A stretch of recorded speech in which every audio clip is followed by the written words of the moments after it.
Hey y'all, it's Leah. Welcome back to my series on making our ideas book, where we are creating a bunch of templates for junk journal elements that we can reference in the future. So with our Christmas in July series that I ended up doing sort of inadvertently, not realizing that I was using Christmas books in July, it totally works, right? I'm going with the theme now. So I've been pulling things from previous journals while I'm recovering from wrist surgery and can't do a ton of crafting right now, very minimal stuff. So today we're going to do this fun little hidden journal spot. So it looks like a present, and then when you pull the top, you have this little journaling piece in there. So this is a standalone card that I do have clipped into my journal. You can definitely do these where you don't have the back on it and you just glue you would glue this top piece directly onto your page, and then you would just have this piece pop out of it like it's a pocket kind of thing. But I like having the little freestanding piece that I can put wherever I want. I can take it out and do whatever I want with it. So that's the model that we are going to follow today. All right, so I'm going to set this aside and grab some of our pieces.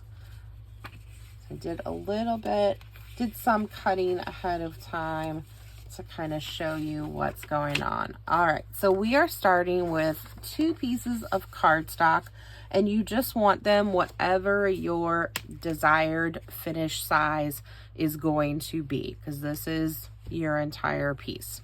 So for this, I went with 4 by 5.5 pieces. So this one's going to be a little bit bigger than this present. Okay, so you've got those 2 pieces. They are identical. Now with this, you don't need double-sided cardstock. You're not going to see it. If you are not going to make this a freestanding piece, or if you don't care about what the back looks like, then you don't even have to use a decorative cardstock. It can just be, you know, a piece of paper, however you want to use it. It should be cardstock because you do want it to be a little sturdy, but if it's just like a solid cardstock, that's totally fine as well.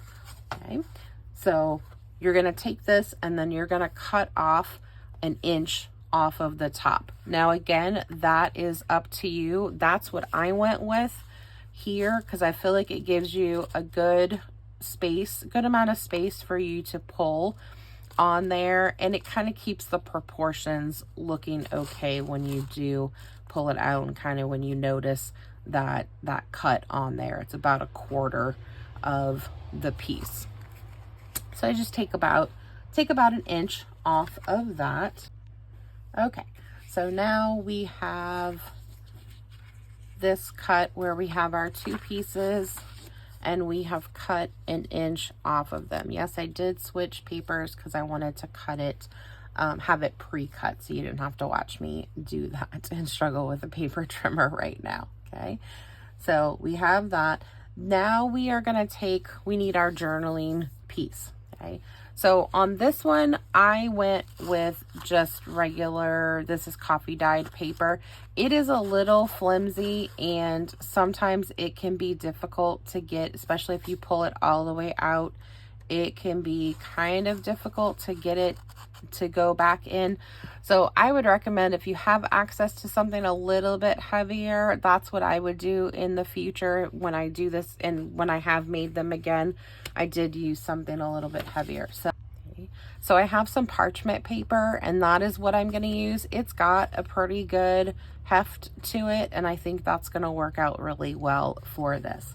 So when you cut this, you want it to be 3/4 less on top and bottom, or sorry, top and sides. Okay, and so for this one, because this piece is 4 by 5.25, I made this 4 3/4 by 3.25. So I subtracted 3/4 from the top and then 3/4 from one side. Okay, so what you are going to do is you are going to glue your 2 bottom pieces together just on 3 sides. So I'm holding on to the top because that I don't want to get glue on. And you want to do a pretty thin bead of glue, or if you have like real skinny double-sided tape, that would work even better, because then you don't have the smush factor that we often get. Okay, so I'm gluing those two together, but having it 3/4 of an inch does give you quite a bit of wiggle room on there. You could of course make it, you know, if you want to get fancy and do all the math calculations, and if you're going to use the double-sided tape, you could measure that out and see exactly how much space you have in the middle and do that, but that's not my gig. Okay, so I'm just going to double check and make sure that this fits in. Okay, and it does.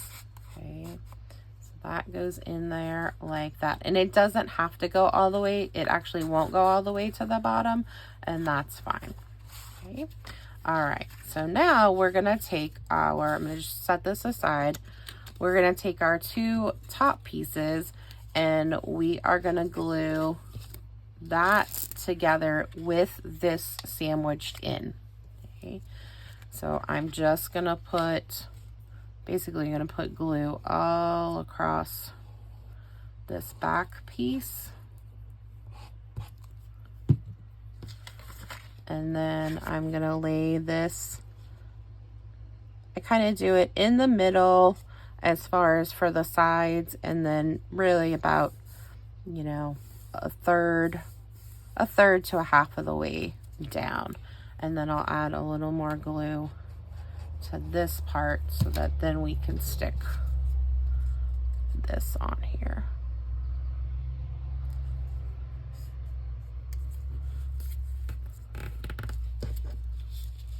Okay. Oh, and it does need to go this way so my pictures match up. So that is the one thing, if you're using pattern paper, you're just going to want to make sure you have your sides on the correct sides. So now we'll double check. Hopefully that fits. Nope, I did have it right the first time. Unless I flipped it around. Oh goodness. We'll see. Let's see how this turns out.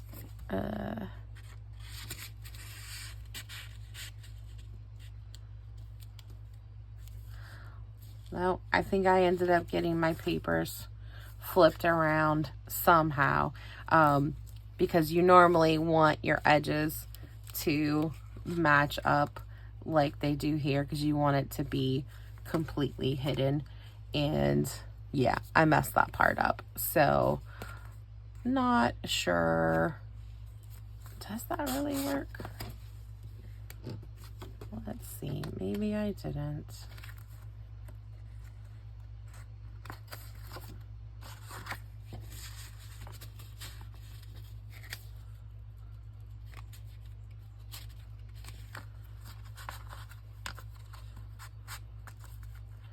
There we go.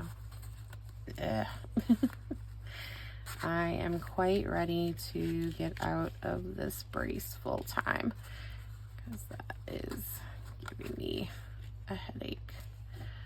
Okay, yes, there we go. Now it fits, and so it is a pretty seamless, if I can get it in there with me. There we go.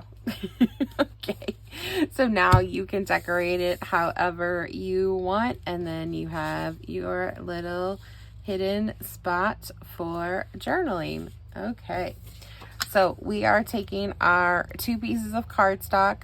You are going to cut it to your finished, whatever you want your finished size to be. I went with 4 by 5.5. You're going to cut off about 1 inch, but you can make it more or less. I don't know that I would go too much less than 1 inch, because that makes it a little bit harder to pull, but this gives you a good thumb width, plus a little bit. Then you're going to have some piece of heavier weight paper to go in here. You can use coffee dyed paper, or like a single-sided piece of paper. Plain copy paper is probably going to be really tough to get in there. So I would do something that's got a little bit of weight to it. I forgot to say, if you are going to ink, you definitely want to ink before you do your gluing, because otherwise you're not going to be able to get that edge.